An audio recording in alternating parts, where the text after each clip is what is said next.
उसके लिए आपको क्या क्या चेंजेस लगी जो आपको लग रहा है कि जो नए एंटरप्रेन्योर को ध्यान देना चाहिए एक्सपोर्ट करने से पहले? उसमें ये है कि जो बैंकिंग ट्रांजैक्शंस हो वो अपनी बैंक से पहले इन्फॉर्मेशन ले लेनी चाहिए कि भाई इस कंट्री में आपके पार्टनर्स कौन है, ठीक है। और पार्टी को ये इंसिस्ट करना चाहिए कि इस पार्टनर के थ्रू पेमेंट राउट करे, ओके, ताकि इजीली यहाँ EBRC इशू हो जाए। सही बात है। सो अगर मैं बात करूं, जैसे आपने एक्सपीरियंस बताया, मेजरली आपको जो चैलेंज आई वो लॉजिस्टिकली आई, और सेकेंडली शायद थोड़ी बैंकिंग प्रोसीजर्स को लेके आई। मतलब वो अभी ऑन द वे है, EBRC उसमें 1 साल का टाइम होता है। हाँ, वो sufficient time on that. So फिर उसका होने के बाद, so how exciting it was, because first time आपका एक्सपोर्ट था, बिजनेस में इतने साल से थे आप, but how do you feel when you receive the first order? I would like to have, because नए एंटरप्रेन्योर्स को ये एक एक्साइटमेंट होता है कि चाहे कितने भी साल से कुछ भी चीज़ें कर रहे हो हम, बट जो भी चीज़ पहली बार करते हैं उसकी जो एक्साइटमेंट आप बताना शेयर करो। It was a good feeling. Okay, and आपको लगा कि it was something different experience than what you are doing in local business? या इट्स डिफरेंट। ओके, इसमें यह है कि थोड़ा टाइम लगता है, एक बार आपका सेट हो जाता है तो फिर जैसे नॉर्मल माल जाता है आता है, ऐसे हो जाता है। अब नॉर्मल, अभी उसके बाद आपने वापस कंसाइनमेंट किए उनको?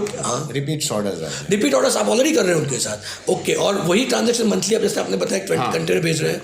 ओके, तो अब नाउ जो आपका जो पहला जो फर्स्ट कंसाइनमेंट के वक्त जो चैलेंज आई थी, एक हो गया लॉजिस्टिक्स वाला, या अभी अगर बात करें BRC वाला, तो वो अभी उसके पे रिजोल्यूशन हो रहा है मतलब। ओके, सो मैं हमेशा मानता हूँ कि कोई भी चीज़ पहली बार करते हो तो हमें चैलेंजेस फेस करनी पड़ती है, बट अगर वही चीज़ बार बार करते रहेंगे, सो मैं मतलब 2 चीज़ में आपको बेनिफिट हुआ होगा वापस रिपीट करने से।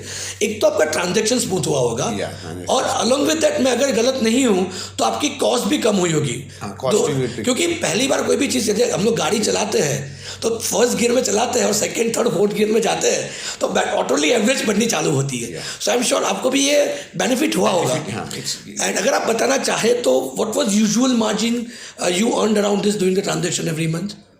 Around 10 to 15%. 10 to 15% is comfortable. Apart from the government benefits, or basically apart from the government benefits, you benefits only the drawback. The only benefits are okay.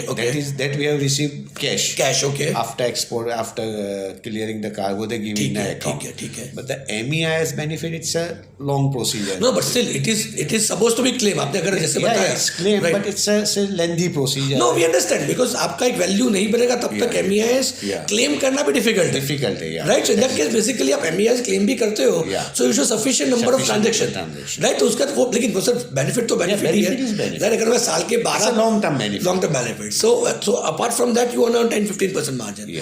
Okay, और उसके अलावा क्या कहा आपने से बताया कि बहुत अलग अलग प्रोडक्ट भी आप एक्सपोर्ट कर रहे हो, तो कौन सी कंट्री में? आप साउथ अफ्रीका जैसा बताया, में ceramic, sanitary ware, pharmaceutical products. Again it is through your references only, और आपने भी ऑनलाइन ट्राई किया, कहीं बाय ढूंढा? references through only you work with them. And how was that experience overall shipping to that? That was also good. Abhi to feel, I guess it was say post parcel and like that. Okay. So that was easy. Okay, so you send it by air? Indian Post is having a parcel service. Okay, good. Up to 35 kg. ठीक है. Something, and for exports they are having a special office in Mumbai. Super. So you can contact there. Okay. And what about the ceramics? Ceramics, the sanitary wares आपने भेजे? वो तो वही मुंद्रा से, मतलब मुंद्रा से आपने, यानी मोरबी से माल सोर्स कर? मोरबी से। अच्छा, डिफरेंट सेटअप से, डिफरेंट ICD, डिफरेंट पोर्ट से, डिफरेंट जगह से सेटअप्स अलग अलग है, रूल्स एंड रेगुलेशंस। मेरा भारत महान, मगर सबके रूल्स अलग अलग है, ICD के सबके, right? So related to custom, the biggest challenge अगर मैं बात करूं जो आपने कैसी जो है वो अब हर जगह अलग अलग रंग है। जितना जल्दी ऑनलाइन नहीं होगा तब तक ही हमें फेस करना है। जैसे अगर मैं बात करूं, पहले IC कोड निकालना होता था, export import license, it was a very lengthy procedure, but post digital revolution अब तो घर बैठ के हम लोग एक्सपोर्ट इंपोर्ट लाइसेंस ले सकते हैं। सो स्लोली डिजिटलाइजेशन का सबसे बड़ा बेनिफिट वही है। आई अंडरस्टैंड वी आर 10-15 साल पीछे है, बट स्लोली गेट जो जिस तरह से इंप्रूवमेंट देख रहे हैं, राइट? तो मैं सोच रहा हूँ कि अगले 4-5 सालों के अंदर we can see a very smooth system for promoting exports as well. उसके अलावा क्या आपने प्रोडक्ट एक्सपोर्ट, फार्मास्यूटिकल हो गया, वो हो गया, अभी और क्या ट्राई कर रहे हैं? अगर मैं आपके अगले 3 साल या 5 साल के लॉन्ग टर्म विजन की अगर बात करूँ, food products, okay good, food and supplements, agriculture products, ठीक है, फार्मेसी में और ज़्यादा, ओके, बिकॉज अफ्रीकन कंट्रीज में इंडियन फार्मास्यूटिकल्स का करीब 15 to 17% शेयर है, गुड, और चूँकि वो भी बैकग्राउंड है मेडिकल लाइन से एफिलेटेड है, हम लोग मेडिकल फील्ड से, तो उसमें भी ये है।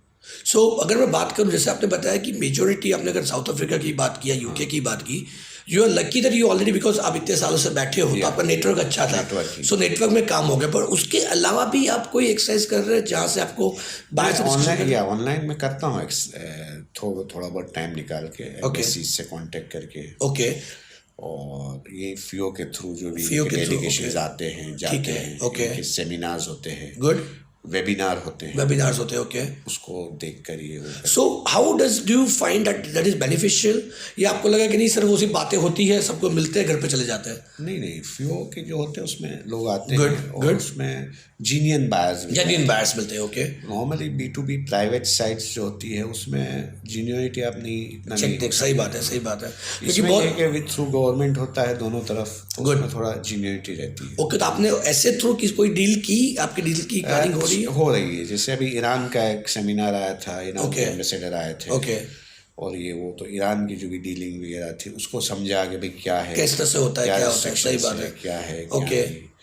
जैसे उनकी तरफ से रिस्ट्रिक्शंस कुछ भी नहीं है, मगर फिर भी वो प्रायोरिटी लिस्ट आती है। I understand. इसमें फिर बैंक की जो मोनोपोली है, यूको बैंक की मोनोपोली, राइट, तो वो पैसा आपका इस्तेमाल करती है 3 महीने 4 महीने तक, अननेसेसरी एडवांस पेमेंट रिसीव करने के बाद, सही है।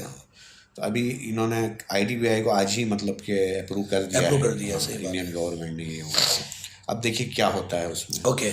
मगर मसला यही है कि भाई वो कहते हैं कि भाई इंपोर्ट तो हम हर चीज़ कर सकते हैं ईरान वाले, मगर प्रायोरिटी लिस्ट है, तो घूम फिर के अगेन वही लिमिटेड चीज़ों पे आ जाती है। सो अभी जैसे आपने बताया यूके साउथ अफ्रीका के बाद you are focusing more on Iran market.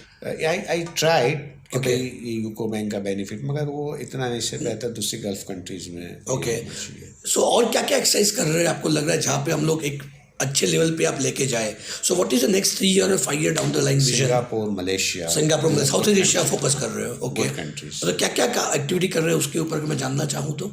Food and agri products. Okay, again you are mainly focusing on the references only, or no? Okay, I visit personally. Okay, good. Singapore also in 2017. Okay, and I saw the market over there. I personally also go, and बाद में थोड़ा net पे भी कर लेते हैं और personally जाके उसको थोड़ा और मतलब कि कंफर्म करते हैं। बहुत अच्छा क्वेश्चन किया आपने, पर्सनली विजिट करने के। बहुत सारे लोग को ऐसा होता है कि मैं फ़ोन पे बात कर लूँ, यहाँ से ईमेल डाल दूँ और बायर मुझे order they they. That is not possible. Exactly. It is more important that basically आपका ईगरनेस, आपका जहाँ पे जाके वेरीफाई कीजिए, वो भी करना बहुत ज़रूरी है कि इसके बाद भी काम कर रहे हैं। तो आपको कितने लोगों से मीटिंग हुई वहाँ पे सिंगापुर, जैसे आपने बताया गए थे, तो आप प्री अपॉइंटमेंट लेके गए थे या you just plan out visit? ऐसे ही गया था। ओके, मैं वहाँ रुका था करीब 1 महीना। 1 महीना रुके थे आप सिंगापुर में? सिंगापुर, मलेशिया, दोनों मार्केट टारगेट, दोनों मार्केट में। ओके, प्रॉपर विजिट की, मार्केट की विजिट, सिस्टम वहाँ क्या है, सुपर, वहाँ इंपोर्टर्स कौन है, सही बात है, क्या उनकी मेंटेलिटी है, ठीक है, क्या उनका पेमेंट टर्म्स है, क्या है क्या नहीं। तो कैसा रहा आपका सिंगापुर और मलेशिया का 1 महीने का एक्सपीरियंस ओवरऑल? इट्स ओके, ठीक है। मतलब ये है कि वहाँ सिंगापुर क्रेडिट बेस्ड मार्केट है, सिंगापुर में देना पड़ता है ये वो। इससे बेटर है कि आप खुद अपना वहाँ मार्केटिंग करो, वहाँ सप्लाई करो। Okay, what about Malaysia? Malaysia भी ओके, मलेशिया बड़ा मार्केट है, और चीज़ें यही है कि भाई आपको सही कैंडिडेट वहाँ सेलेक्ट करना है, सही बात है, और कम प्रॉफिट में कैश में बिजनेस करना है, राइट। यानी मार्जिन अगर मैं कॉम्प्रोमाइज़ करूँ फिर मैं पैसा सेफली आ जाना चाहिए, विच इज़ एडवांस पेमेंट लेके। क्योंकि बहुत बार ऐसा होता है कि लोगों को एक्साइटमेंट के अंदर वो क्रेडिट पे माल भेज देते हैं, बाद में पैसा नहीं आता, सब काम धंधा छोड़ के पैसा निकालने के पीछे पड़ा रहना पड़ता है। तो it is very much important for everyone to understand, eagerness ज़्यादा दिखाने की ज़रूरत नहीं है। सबको उसको अगर बायर के आपको प्रॉफिट मिलना है तभी वो आपको ऑर्डर देना है, पहली बात, और उसको भी इंटरेस्ट मार्केट की स्टैंडर्ड टर्म से उसके साथ ही काम करना। और अगर आप शायद उधारी दे भी रहे हो, सो मेरी आप सब लोगों से गुजारिश है कि ECGC की क्रेडिट उसकी चेक कर लीजिए, उसके साथ मिलने के बाद ही आप काम कीजिए।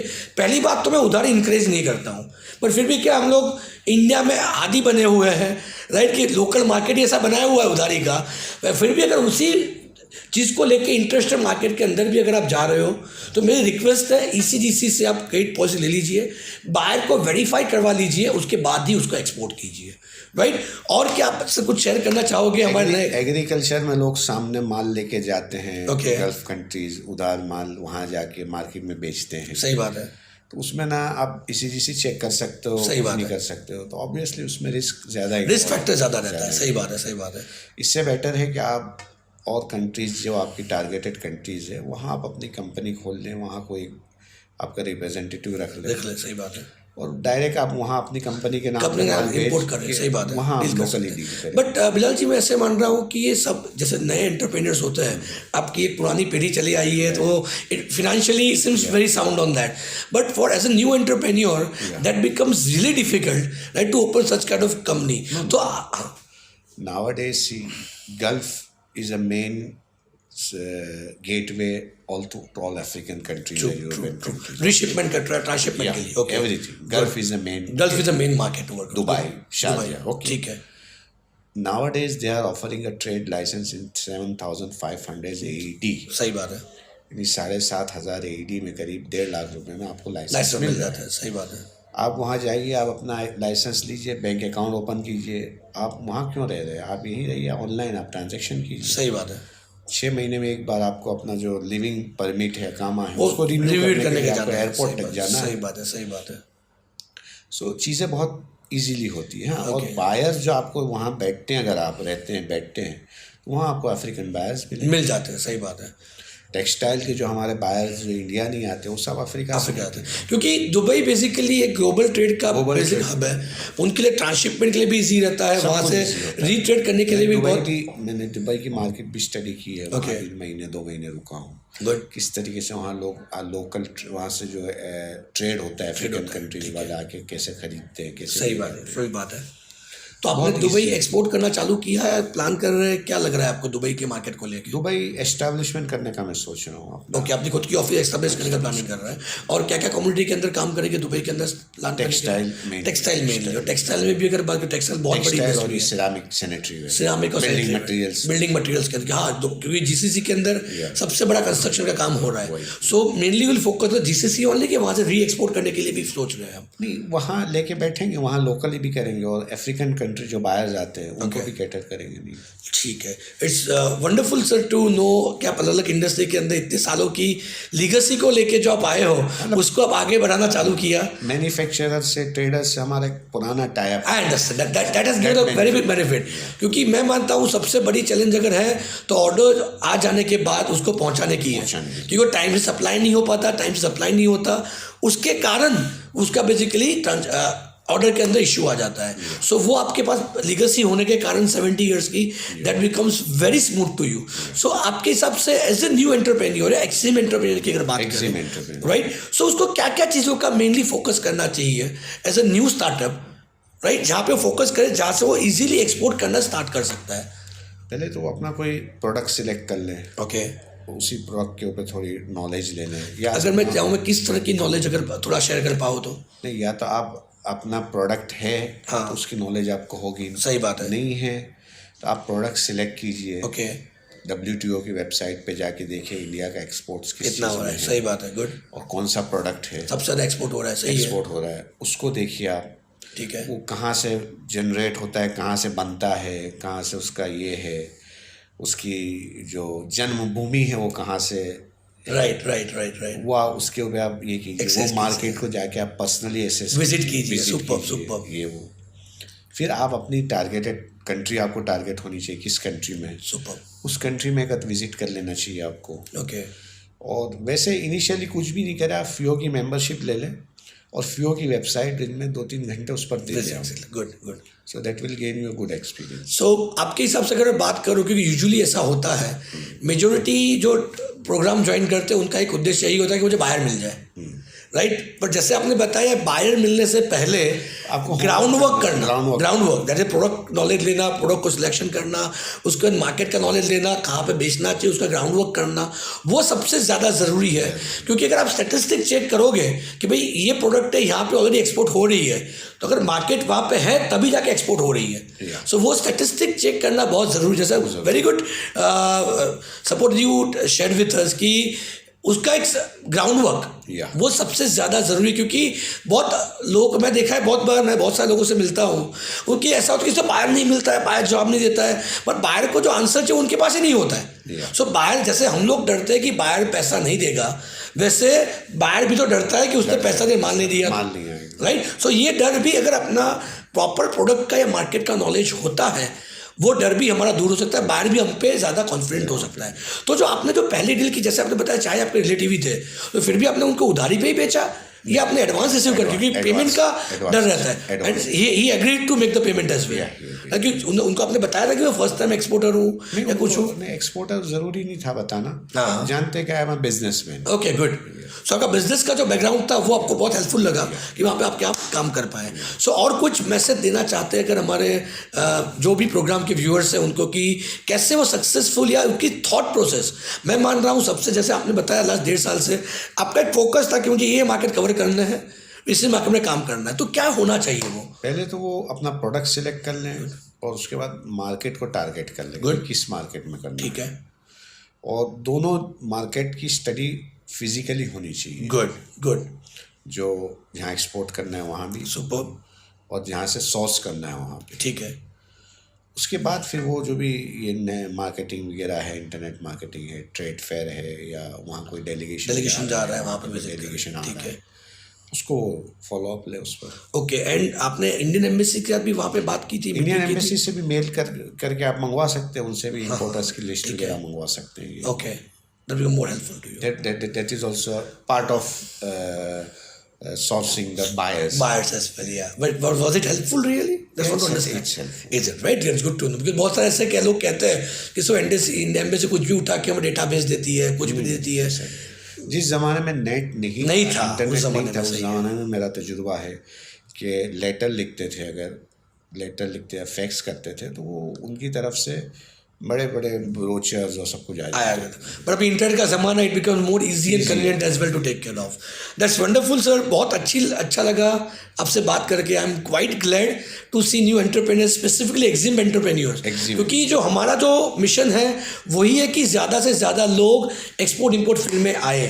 सो दोस्तों, अगर आपको ये प्रोग्राम अच्छा लगा है तो I request all of you, ज़्यादा से ज़्यादा शेयर कीजिए, सब्सक्राइब कीजिए हमारी चैनल को, ताकि आपको नए नए ऐसे लोगों से मिलना हो जो एक, चाहे 70 ईयर्स की लीगेसी पूरे इंडिया के अंदर, मैं मान रहा हूँ इतने सालों से एक्सपोर्ट लोकल बिजनेस में हो, तो इंडिया के अंदर तो पूरा ऑनलाइन नेटवर्क है, but with in short span of time अब धीरे धीरे करके इंटरनेशनल मार्केट में भी अपना नेटवर्क बढ़ा रहे हैं और उसका बेनिफिट ले रहे हैं इंटरनेशनल बिजनेस का। तो प्लीज़ जुड़िए इस फील्ड के साथ, बहुत अच्छी फील्ड है सब लोगों के लिए करने के लिए। पर जैसे आप इन्होंने बताया बिलाल जी ने कि धैर्य चाहिए, अपनी नॉलेज चाहिए, जितना ज़्यादा आप प्रॉपरली नॉलेज बढ़ाओगे उतना ही ज़्यादा आप लोग एक्सपोर्ट कर पाओगे।